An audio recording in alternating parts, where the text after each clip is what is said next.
इस वक्त हम अपने देश के लोगों से बात कर रहे हैं, उन लोगों के बारे में जो हमारे देश के हैं, यूक्रेन में फंसे हुए मुसीबत में हैं। बहुत सारे लोग वापस आए हैं, बहुत सारे लोगों को वापस लाने की कोशिश की जा रही है और बहुत सारे लोगों तक मदद किसी वजह से नहीं पहुंच पा रही है। शारदा देवी जी हमारे साथ हैं, भिवानी से एक दर्शक। स्वागत है आपका। शारदा जी, क्या कहेंगे? हेलो, नमस्ते सर। जी मैम, नमस्कार, कहिए।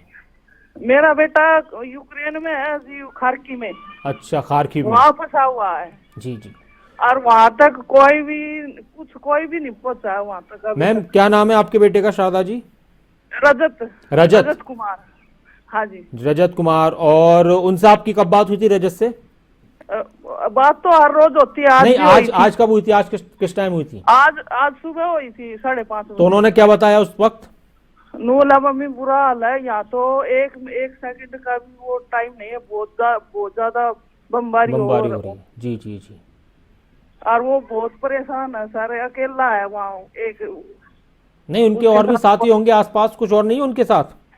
वो पहले निकल गए सर, वो 19 तारीख को निकल गए थे। अच्छा। हरियाणा पहुंच गए थे। अच्छा। और वो बीच में उसका थोड़ा काम रह रहा था, इसलिए वो रुक गया। ये उसकी 1 तारीख की फ्लाइट थी। अच्छा। अभी 1 मार्च की। सर वो बहुत परेशान है, खाने पीने की भी दिक्कत हो रही है उसको। शारदा जी, आप फिलहाल आप परेशान मत होइए बिल्कुल भी, और ये भरोसा रखिए ईश्वर पर भी कि आपका बेटा बिल्कुल ठीक रहेगा। ये ज़रूर है कि वहाँ पर इस वक्त भीषण लड़ाई हो रही है, बमबारी हो रही है, इसमें जाहिर सी बात है सबको पता है। लेकिन खार्किव से हमारे साथ बहुत सारे जो बच्चे हैं, उनके परिजन हमारे साथ जुड़े थे इसी कार्यक्रम में, तो उन्होंने ये भी बताया कि कुछ जगहों पर तो अभी खाने पीने की दिक्कत नहीं है, कुछ जगहों पर शुरू हो चुकी है। लेकिन हम पूरी उम्मीद करते हैं और हमारी दुआएं हैं कि रजत और उनके साथ के जितने भी हमारे भारत के लोग हैं वो सब बिल्कुल ठीक और सही सलामत हमारे देश लौटेंगे और आपके पास ज़रूर वो जल्द से जल्द लौटेंगे। और उम्मीद है कि हमारी सरकार, हमारे देश की सरकार, जिस तरह से देश सरकार ने वादा किया है, तो जल्द से जल्द उन लोगों तक मदद पहुंचाई जाएगी। और ये जो एक बात कही जा रही है कि रशिया का बॉर्डर जो वहां से करीब है, तो उसके जरिए भी अपने छात्रों को वापस लाने की कोशिश होगी। आप कुछ और कहना चाहते हैं शारदा जी? अच्छा, चली गई हैं। तो आप बिल्कुल शारदा जी परेशान मत होइए, और आपका परिवार एकदम, जाहिर सी बात है फिक्र होती है, लेकिन आप बल्कि उसका हौसला बढ़ाएं जब भी आपकी उससे बात हो, क्योंकि इस वक्त आप लोगों का हौसला उसके बहुत काम आएगा। और इंदू जी हमारे साथ हैं, दिल्ली से एक दर्शक हैं। इंदू जी, क्या कहेंगे? आप जुड़ चुके हैं कार्यक्रम में। जी सर, हमारा बेटा भी वहाँ पे फंसा हुआ है। अच्छा। रोमानिया में है। अच्छा, रोमानिया में है वो? जी। अच्छा। पहले तो यूक्रेन में था, अभी रोमानिया में पहुंच चुका है। पर वहाँ पे कंडीशन बहुत ज्यादा खराब है। तो रोमानिया में जब वो पहुंचे, तो रोमानिया के लिए कहा जा रहा है कि वहाँ उस रोमानिया के जरिए अपने छात्रों को वापस लाया जाएगा। कल भी 1-2 फ्लाइट्स आई हैं। तो आयुष नाम है आपके बेटे का? जी जी। तो आयुष ने आपको क्या बताया, वहां पर किस तरह की मदद उनको मिली है, क्या कुछ कहा गया उनसे? अभी कोई उन पे मदद नहीं हो रही है, क्योंकि बहुत ज्यादा ठंड है, खाने को कुछ नहीं है। तो उनको दिक्कत हो रही है बहुत ज्यादा। बोल रहे पता नहीं 15 दिन ना लग जाए। अच्छा। तो हमें तो वहाँ पे दिक्कत हो जाएगी ना बहुत ज्यादा। और जो अपनी हमारी जो एम्बेसी है, उसके जरिए कुछ मदद, उन लोगों से बातचीत की गई है? उनको फ्लैट्स वगैरह की व्यवस्था के बारे में कुछ बताया गया? अभी कुछ नहीं हो रहा। तो वो बॉर्डर पर ही, अभी बॉर्डर पर है? बॉर्डर पर है वो जी। अच्छा। थोड़े थोड़े बच्चों को जाने दे रहे हैं वो वहाँ पे। अच्छा। अंदर। जी। अच्छा। और जो बच्चे हैं जितने भी वहाँ पर, वो वहाँ खुले आसमान के नीचे हैं या उनकी कोई व्यवस्था की गई है वहाँ पर? जी, खुले आसमान के नीचे। मेन तो ये है क्योंकि 0 डिग्री टेम्परेचर है वहाँ पे। जी जी जी जी। तो आपकी अभी कब बात हुई थी आयुष से मैम? अभी 2-3 घंटा पहले हुई है बात उससे। तो कभी नेट आ रहा है वहाँ पे, कभी नहीं है, कभी कभी बात हो पा रही है बीच बीच में। चलिए, आप देखिए, ये इतना तो तय है कि रोमानिया के आसपास हैं, तो वो धीरे धीरे जिस तरह से एक व्यवस्था बनाई है गवर्नमेंट ने, तो बच्चों को वहां से लाया जाएगा। आप बिल्कुल परेशान ना हो इंदू जी, और उम्मीद है कि आयुष भी जल्द से जल्द आपके पास लौट कर आएंगे, अपने देश लौट कर आएंगे। और उनके साथ में बहुत सारे बच्चे हैं। लेकिन हाँ, ये एक बड़ी प्रॉब्लम यहाँ पर है कि अब देखिए, अलग अलग तरह की बातें पता चल रही हैं। एक तो ये कि जहाँ पर बमबारी हो रही है, वहाँ पर बहुत सारे लोग फंसे हुए हैं, वहाँ पर मदद पहुँच नहीं पा रही है। तो उन लोगों के सामने ये दिक्कत है कि अगर 1 आध दिन और गुजर जाता है, तो फिर खाने पीने की बहुत ज़्यादा परेशानी शुरू हो जाएगी। कुछ ऐसे हमारे बच्चे हैं जो बता रहे थे, एक दर्शक हमारे साथ, कि पोलैंड तक पहुंच गए थे बॉर्डर पर, और वहां से उनको वापस लौटा दिया। राजस्थान से एक हमारे साथ दर्शक जुड़ी थी, मुनीश देवी जी। तो ये एक अलग अपने आप में परेशानी थी। अब इसका भी संज्ञान लेना चाहिए गवर्नमेंट को। रोमानिया में बॉर्डर पर हैं बहुत सारे बच्चे, पहुंच चुके हैं स्टूडेंट्स, बहुत सारे लोग।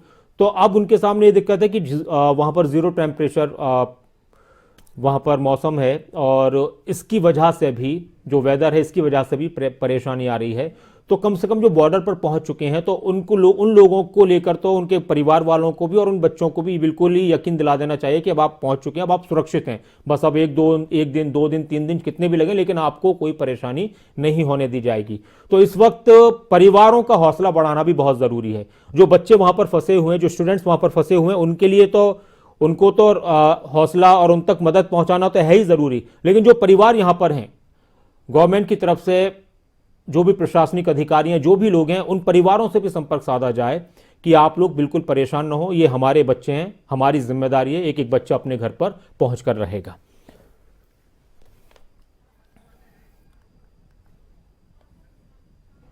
और इसी के साथ एक जो छात्रा हमारे वहाँ पर पढ़ने के लिए गई थी देश की पलवल से यूक्रेन के चरनी विक्सी में शहर जो है वहाँ पर वोकेब इंडियन यूनिवर्सिटी से मेडिकल की पढ़ाई कर रही थी महिमा चावला, वो अपने घर पलवल वापस लौटी हैं। महिमा रोमानिया से भारत पहुँची हैं।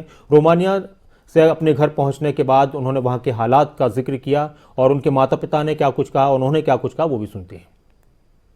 यूक्रेन में जिस तरह से युद्ध के हालात हैं उससे सभी वाकिफ़ हैं। ऐसे में इंडिया के बहुत से स्टूडेंट्स हैं जो वहाँ पर फंसे हुए हैं। पलवल ज़िले से 2 स्टूडेंट्स हैं जो आज रात को आए थे।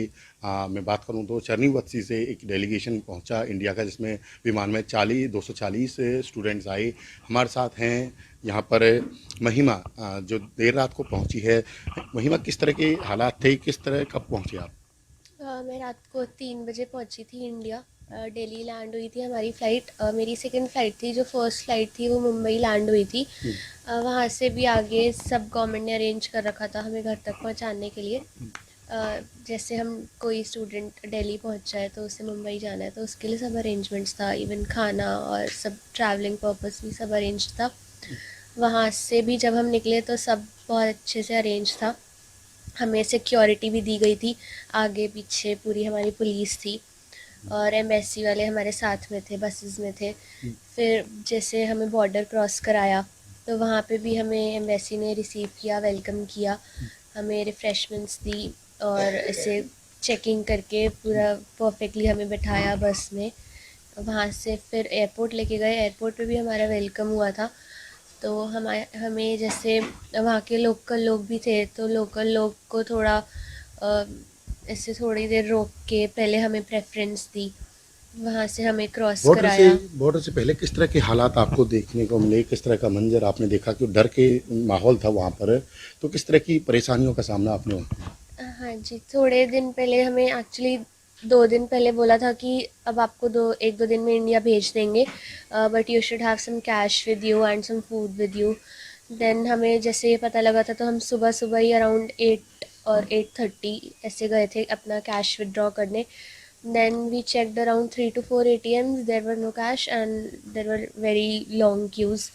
देन हम उसके बाद गए अराउंड 5th और 6th वहाँ पर हमारे स्टूडेंट्स हैं जो इंडिया का फ्लैग लेके चल रहे हैं, तो उनको किस तरह के रोका जा रहा है या फिर रास्ता दिया जा रहा है? किस तरह का दौर वहाँ रहा है उनके लिए, इंडियन स्टूडेंट्स के लिए? हाँ जी, रास्ता दिया जा रहा है। हमें बोला है कि अगर हमें क्रॉस करना है then we should have Indian flag on our buses. तो वहाँ से हमें जब they see Indian flag on our buses तो हमें वहाँ पे रास्ता दिया जा रहा है। अभी भी आपके जो साथी स्टूडेंट्स वहाँ फंसे हुए हैं उनसे बातचीत फ़ोन पे हो रही होगी, किस तरह की परेशानी उनको हो रही है, किस तरह का दौर वो देख रहे हैं वहाँ पर?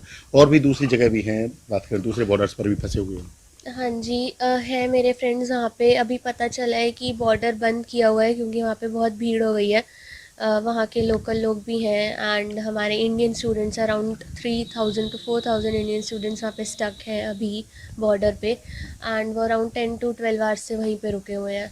और जो महिला के पेरेंट्स भी हैं, आप मदर्स हैं इनकी, तो किस तरह का एक माँ का रिश्ता बहुत ज़्यादा होता है बच्चों के प्रति, तो किस तरह का दौर आपने देखा, बातचीत होती होगी, किस तरह का डर का माहौल रहा, कितने दिन का ये प्रयास रहा पूरा? सर डर तो बहुत था क्योंकि जब पता चला कि है ना वहाँ पर अटैक हो गया तो बच्चे की चिंता होने लगी थी। हर थोड़ी देर में इससे वीडियो कॉल पर बात करते थे कि बेटा तू ठीक है, तू ठीक है।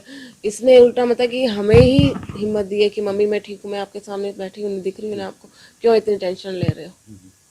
दूसरे पेरेंट्स से क्या अपील करोगे, क्योंकि उनके जो बेटे बेटियां हैं अभी फंसे हुए हैं, ऐसे में आपने इस दौर को पार कर लिया है, आपकी बेटी सुरक्षित घर पर आ गई है, तो उनको किस तरह के जो है मैसेज देना चाहोगे ताकि उनका कॉन्फिडेंस बढ़े और आपस में जो तालमेल बना रहे, तो किस तरह क्या? सर, आपके टीवी चैनल के माध्यम से उन सभी माता पिताओं को कहना चाहूँगी कि है ना, इंडियन गवर्नमेंट पर विश्वास रखें। वो उनके बच्चों को सेफली ही घर पहुँचाएंगे, वो भी उनके पास पहुँच जाएंगे जैसे मेरी बेटी मेरे पास आई है। किस तरह से आपने क्या प्रयास किया था कि आपकी बेटी सुरक्षित यहाँ तक पहुँचे? इस दौर में कितने दिन का प्रयास रहा? सर, जैसे ही मुझे पता चला था कि रशिया ने अटैक कर दिया है तो मैं उस समय मार्केट में था। मैंने तुरंत ही इसको फ़ोन किया। मैंने ऐसे बताइए, सोई हुई थी उस समय, तो मैंने इसको बोला उनका ऐसे ऐसे अटैक हो गया है, रशिया ने अटैक कर दिया है और एयरपोर्ट भी बंद कर दिए गए हैं। तो आप लोगों की टिकट है 28 की, अब आने का क्या सीन बनेगा, कैसे आएंगे? मुझे एक बार किसी से क्लियर करके बताओ। इसका सीधा जवाब यही है कि अरे इंडिया गवर्नमेंट हमें ऐसे थोड़ी छोड़ देगी, वो तो हमें निकाल के लेके जाएंगे सेफली यहाँ से, आप टेंशन मत लो। उसके बाद कंटिन्यूस मेरी इससे बात चलती रही, हर आधे पौने घंटे में हम इससे बातचीत करते रहते थे। तो महिमा जो MBBS सेकेंड ईयर की स्टूडेंट है, जो चरनी बस्ती से आज रात को ही वापस लौटी है इंडिया, अपने घर पहुंच गई है पलवल में। इसके साथ एक स्टूडेंट और भी है जो थर्ड ईयर का छात्र है, वो भी पलवल पहुंच चुका है। ऐसे में अभी भी पलवल जिले से भी बहुत से स्टूडेंट्स हैं जो यूक्रेन में फंसे हुए हैं। इसके साथ ही दूसरी जगह से, दूसरे राज्यों से भी बहुत से स्टूडेंट्स हैं। ऐसे में इनका यही कहना है कि वो वहाँ पर लगातार अपने संपर्क में रहें। पेरेंट्स से कहा है कि घबराए नहीं, जिस तरह की भ्रामक खबरें आ रही हैं, वीडियो वायरल हो रहे हैं।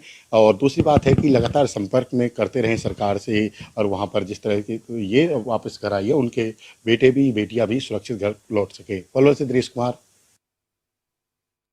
अच्छा, इस बीच बहुत सी ऐसी खबरें भी सामने आई जो चौंका भी देती हैं, राहत भी देती हैं और गर्व भी महसूस कराती हैं। एक खबर जो आप तक पहुंची होगी, मैं एक बार फिर से आपको बता दूं, और अगर आपको नहीं पता है तो एक बहुत अहम और बहुत बड़ी बात थी। चरखी दादरी हरियाणा की एक लड़की नेहा सांगवान यूक्रेन पढ़ने के लिए गई। तो वो वहाँ जहाँ रहती थी पेइंग गेस्ट के तौर पर, जिस परिवार के साथ वो रह रही थी, उस परिवार में 3 बच्चे और एक महिला और उनके पति थे। तो वो वहीं के थे, यूक्रेन के। तो पति ने अपने देश के लिए लड़ाई लड़ने का फैसला किया और वो अपने देश के लिए लड़ाई लड़ने के लिए चले गए। तो जो महिला हैं और उनके बच्चे हैं, उनके साथ जो लड़की नेहा रहती हैं, उसने ये कहा, जब उनसे कहा कि आप वापस जाओ, कि उसने कहा कि मैं इस परिवार को छोड़कर नहीं जाऊंगी। और ये अपने आप में एक बहुत बड़ी बात है और उस लड़की की तारीफ भी हो रही है और उनके परिवार वालों की भी तारीफ हो रही है कि जिस तरह के संस्कार उन्होंने दिए हैं कि एक परिवार, जो यूक्रेन का परिवार भी मुसीबत में और हमारी जो बच्चियां हैं, बच्चे हैं, वो भी मुसीबत में हैं, लेकिन उस बेटी ने अपने आप से और अपनी इस बात से सभी का दिल जीत लिया। और उसको लेकर क्या कुछ कहा गया वो भी सुनते हैं। जो हमारी बेटियां यूक्रेन में जो पीड़ित बच्चे हैं, जो वहाँ फंसे हुए हैं, उनकी मदद कर रही है। और वो अपना आइडेंटिफिकेशन भी नहीं देना चाहती, न उसके घर वालों को भी घमंड है इस बात का। उसका बाप 2 साल पहले शहीद हुए थे, तो वो शहीद की बेटी है और उस शहीद से उसने बहुत कुछ सीखा है। मैं तो भगवान ऐसी बेटियां सबको दे, ऐसी जो है ना महान बेटी किस किस को पैदा होती है। मैं तो उसकी माँ को सांत्वना देता हूँ कि वो माँ भी कहती है मैं नहीं बताऊंगी, मेरी बेटी का आइडेंटिफिकेशन मैं नहीं दूंगी, वो जो कर रही है वो ठीक कर रही है। मैं उससे बहुत ज़्यादा संतुष्ट हूँ और मेरा नाम रोशन करेगी, मेरे को इतना पूर्ण। तो वाकई में अपने आप में एक बड़ी बात है, उसको मौका था आने का, लेकिन उसने ये कहा कि मैं जिस परिवार के साथ रही हूँ वो मुसीबत में है, बहुत ज़्यादा मुसीबत में, और उसको छोड़कर नहीं जाऊँगी। और एक अहम बात यह भी है कि उस बच्ची के पिता शहीद हुए थे। प्रदीप साहू हमारे साथ जुड़ चुके हैं, हमारे संवाददाता चरखी दादरी से। प्रदीप, और बताएं कुछ और ज़्यादा जानकारी। और नेहा के परिवार से बात करने की कोशिश की तो उन्होंने मना कर दिया है, लेकिन आपकी बात हुई होगी, आप वहीं पर रहते हैं, तो क्या कुछ कहा जा रहा है उस बच्ची को लेकर, उसके परिवार की तरफ से भी और दूसरे लोगों की तरफ से भी? देखिए नासिर जी, जिस तरह चरखी दादरी की ये लड़की 17 वर्षीय और शहीद की बेटी है। 2 साल पहले इनके पिताजी शहीद हो गए थे और उसकी जो माता है वो अध्यापिका है और चरखी दादरी में ही रहती है। हालांकि जो परिवार है इसने अपनी आइडेंटिटी देने से मना कर दिया और इस बारे में कुछ भी कहने से मना कर दिया। लेकिन जो नेहा सांगवान की जो आंटी है सविता जाखड़, उसके द्वारा सोशल मीडिया पर भी ये जानकारी, जो वहाँ के हालात हैं उसके बारे में जानकारी दी और ये बताया कि कैसे वो एक किराएदार के वहाँ रही है 2 साल तक यहाँ पे। और इस दौरान उस जो लड़की है नेहा सांगवान है जो कि उसने अपना पूरा नाम भी क्लियर नहीं किया है। हालांकि उन्होंने ये कहा कि ये जो लड़की द्वारा जो की गई है आज इंसानियत की जो एक मिसाल और भाईचारे की एक मिसाल पेश की है। और यहाँ के स्थानीय लोगों का भी ये कहना है कि चर्चित आदरी की ये बहादुर बेटी है, इसने सही निर्णय लिया है और इस समय के बुरे हालातों में जो विदेश में भी रहकर जहाँ पर वो पेइंग गेस्ट रहती थी वहाँ के लोगों के लिए वहाँ जिंदगी बचाने की जद्दोजहद भी कर रही है। जब भी वो चर्चित आदरी में वापस लौटेगी तो सामाजिक संगठनों व राजनीति के अलावा अन्य संगठनों द्वारा उसे सम्मानित किया जाएगा। शुक्रिया प्रदीप, तमाम बातचीत के लिए, तमाम जानकारी के लिए। और कुछ खबरों से अभी आपको रूबरू कराते हैं हिमाचल प्रदेश की। यूक्रेन से सुरक्षित वापस लौटे 17 हिमाचल के छात्र और इसको लेकर सीएम जयराम ठाकुर ने खुशी का इजहार किया और उन्होंने ट्वीट कर पीएम मोदी का भी आभार जताया और साथ में जो भी बच्चे वहां पर अभी फंसे हुए उनके भी सुरक्षित वापस लौटने की कोशिश की बात कही। तो एक ट्वीट भी उन्होंने, मुख्यमंत्री ने, सीएम ने फ्लाइट का वीडियो भी टैग किया है और उनका ये भी कहना है कि जितने भी बच्चे हमारे वहां पर फंसे हुए हैं सब लौट कर आएंगे। और ये ट्वीट उन्होंने लिखा, प्रधानमंत्री नरेंद्र मोदी के नेतृत्व वाली केंद्र सरकार के प्रयासों से आज यूक्रेन से सैकड़ों भारतीय अपने वतन सुरक्षित पहुंचे हैं। इनमें हमारे हिमाचल के 17 बच्चे भी हैं, सभी का अभिनंदन। यूक्रेन में फंसे बच्चों और उनके परिवार को भी उन्होंने हौसला बढ़ाने की बात कही है और सभी का अभिनंदन। यूक्रेन में फंसे बच्चों और परिजनों से आग्रह है कि वो चिंता न करें।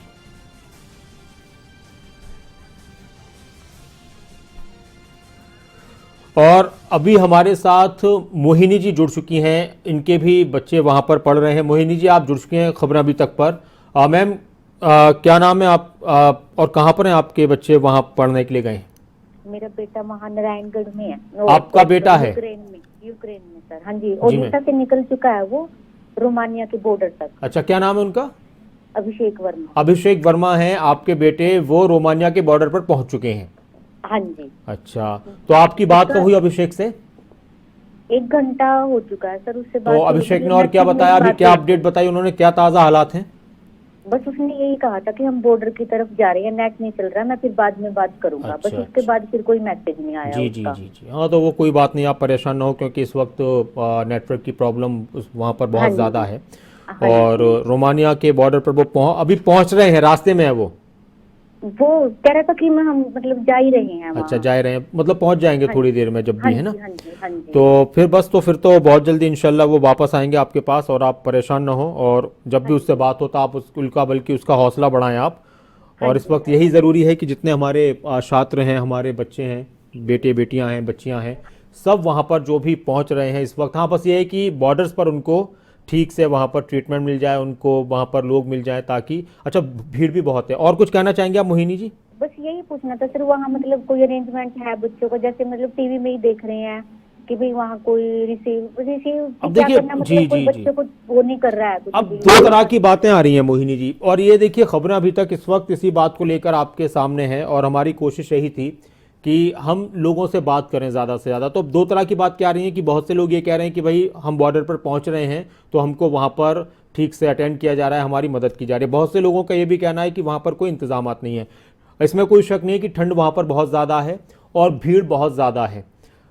तो हम तो उम्मीद करते हैं कि अगर इस तरह की शिकायतें आ रही हैं स्टूडेंट्स की तरफ से या उनके परिवार के लोगों की तरफ से कि वहाँ पर बॉर्डर्स पर मदद के लिए कोई नहीं पहुँच पा रहा है, बात तो कह दी गई है, तो जल्द से जल्द इसका संज्ञान लिया जाए। और जो बॉर्डर्स हैं, रोमानिया का है, पोलैंड का है या किसी और दूसरे मोल्डोवा की बात कर रहे थे, वहाँ के बॉर्डर की भी बात कर रहे थे लोग कि वहाँ पर भी बच्चे पहुँच सकते हैं, वहाँ से भी आसानी से आ सकते हैं। तो वहाँ पर कम से कम अपने इंडियंस के लिए जो भी व्यवस्था की गई है ज़्यादा से ज़्यादा व्यवस्था की जाए, यहाँ से और टीमें भेजी जाएँ ताकि वो बॉर्डर्स पर ज़्यादा से ज़्यादा लोग पहुँचें और उनको अटेंड करें। और हमें उम्मीद है कि ऐसा होगा और जितने भी बच्चे हैं वो सब वापस लौटेंगे। बहुत शुक्रिया मोहिनी जी, आप हमारे साथ जुड़ी। और इसके अलावा कुछ खबरें भी आपको हम दिखा देते हैं। यूक्रेन में जो बच्चे फंसे थे, उन फंसे लोगों को निकालने के लिए, स्टूडेंट्स के लिए जो और भी लोग थे, भारत सरकार ने अभियान चलाया और वो लगातार जारी है। और अभी तक यूक्रेन से 709 छात्रों को सुरक्षित वापस लाया गया है। लेकिन अभी भी हम सभी को मालूम है कि हज़ारों लोग वहाँ पर फंसे हुए हैं जिनके परिवार वाले अभी भी परेशान हैं।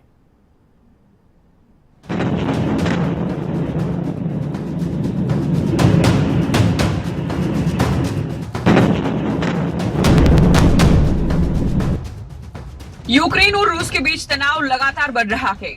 यूक्रेन पर चौथे दिन भी रूस का हमला जारी। रूसी सेना लगातार यूक्रेन पर हमले तेज कर रही है। यूक्रेन में चारों तरफ तबाही का मंजर देखा जा रहा है।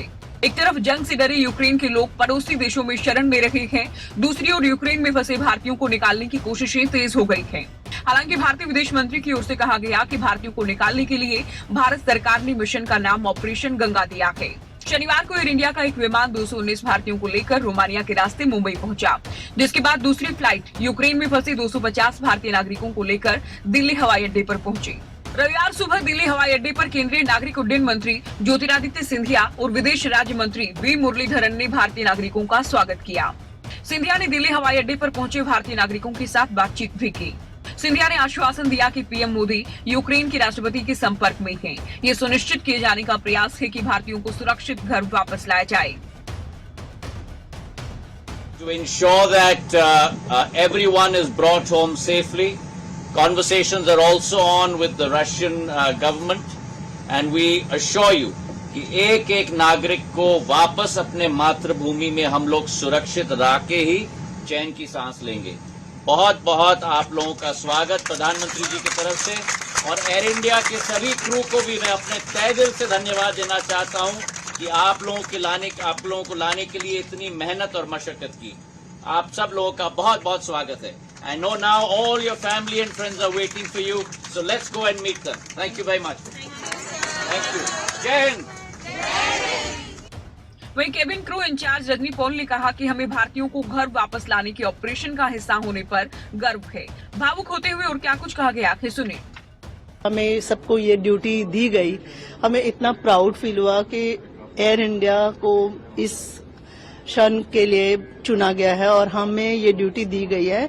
और अंदर से हमारी फीलिंग इतनी थी कि इन बच्चों को उनके पेरेंट के पास लेके जाना है। मैंने काफी बच्चों से बात की फ्लाइट पे, तो जिस तरह वो अपने रास्ते से 9-10 किलोमीटर पैदल बैगेज के साथ आए थे, खाने के लिए उनको सिर्फ एक चॉकलेट शायद दिया गया था एयरपोर्ट पे, उस हिसाब से जो जैसे जैसे उनको ज्वाइन कर रहा था उस हिसाब से मतलब उनकी फीलिंग्स को देखा जाए तो बस वो उनके पेरेंट्स उनसे प्रेयर करते हुए वीडियो कॉल कर रहे थे कि please come back home, we are waiting for you.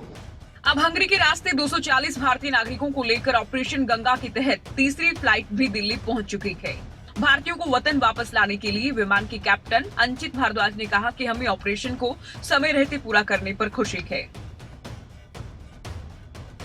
आज के दिन जब 250 स्टूडेंट्स को इवैक्यूएट किया तो वो थोड़ा और स्पेशल था हमारे लिए, और थोड़ा और गर्व की बात है हमारे लिए, क्योंकि 20 से 25 साल के स्टूडेंट्स काफ़ी ज़्यादा घबराए हुए थे यूक्रेन में। लोकल अथॉरिटीज़ जो हमारी एमए की थी यूक्रेन और रोमानिया में, उन्होंने उनको बुकारेस्ट में सेफली पहुंचाया और उसके बाद उनको हमने वहाँ से एयरलिफ्ट किया, तो हमारे लिए डेफिनेटली काफ़ी स्पेशल था। यूक्रेन से भारत वापस लौटे छात्रों के चेहरे पर खुशी नजर आई। वतन वापसी के बाद छात्रों ने क्या कुछ कहा है, आइए सुनते हैं। अभी तो बहुत सेफ फील हो रहा है, बट मेरे फ्रेंड्स अभी उधर हैं एंड वो आ जाए जल्दी से, then I will feel better. Situation तो थोड़ा टेंस्ड है, थोड़ा खराब सिचुएशन है। अभी बहुत सारे स्टूडेंट्स वहाँ पे फंसे हुए हैं। अभी हम लोग सेकंड फ्लाइट में आए 250 स्टूडेंट्स, वो अभी यहाँ पे सेफली पहुँच गए। दूसरे अभी बहुत सारे स्टूडेंट्स वहाँ पे, हमारी यूनिवर्सिटी के स्टूडेंट्स भी ऑलरेडी वहाँ पे प्रेजेंट है, और दूसरी यूनिवर्सिटी के स्टूडेंट्स भी वहाँ पे बहुत सारे स्टूडेंट्स जो फंस गए, जो अभी अंडरग्राउंड है, बंकर्स के अंदर है। फिलहाल कुछ भारतीय नागरिकों की वतन वापसी हो चुकी है, लेकिन अभी भी काफी भारतीय यूक्रेन में फंसे हैं, जिनके परिजनों की सांसें अटकी हैं, क्योंकि यूक्रेन में हालात लगातार बिगड़ते जा रहे हैं। पूनम चौधरी, न्यूज डेस्क, खबरें अभी तक।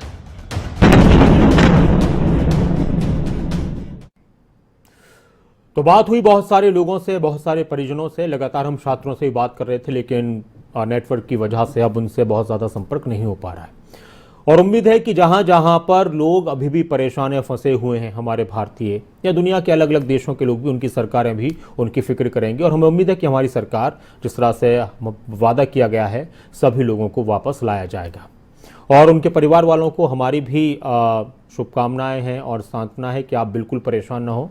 वो ठीक हैं, आपके बच्चे जहाँ भी पढ़ने के लिए गए हैं और पढ़कर वो आपका नाम रोशन करेंगे, दोबारा पढ़ने के लिए जाएंगे। इस वक्त सबसे ज़्यादा ज़रूरत यही है कि वो अपने घर वापस लौट आएँ।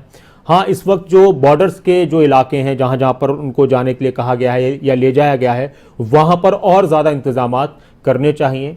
सरकार की तरफ से और ज़्यादा लोगों को वहाँ पर इंतज़ामात में लगाना चाहिए ताकि जो भी स्टूडेंट्स वहाँ पर पहुँचे तो कम से कम उनको खाने पीने की और किसी तरह की परेशानी ना हो, क्योंकि इस वक्त ठंड भी बहुत ज़्यादा है और ज़ीरो टेम्परेचर है, तो ये भी एक बड़ी परेशानी वहाँ पर बनी हुई है। और खारकीव वगैरह जहाँ पर लड़ाई इस वक्त ज़्यादा है और वहाँ हज़ारों स्टूडेंट फंसे हुए हैं, तो उन तक भी जल्द से जल्द ऐसी मदद पहुँच जाए कि कम से कम उनको, वो रुके हुए तो हैं, खतरा तो बना हुआ है, लेकिन उनको खाना पीना ये सब मुहैया होता रहे, तो ताकि उनकी हिम्मत बनी रहे और बातचीत परिवार के लोगों से होती रहे। और परिवार के लोग जब भी बात करें तो उनका हौसला बढ़ाएं। हम सबकी दुआएं हैं, पूरे देश की दुआएं हैं, अपने तमाम भारतीयों के लिए भी और दुनिया के सभी लोगों के लिए कि सब कुछ ठीक रहे, सब अपने परिवारों के पास वापस सुरक्षित लौटें।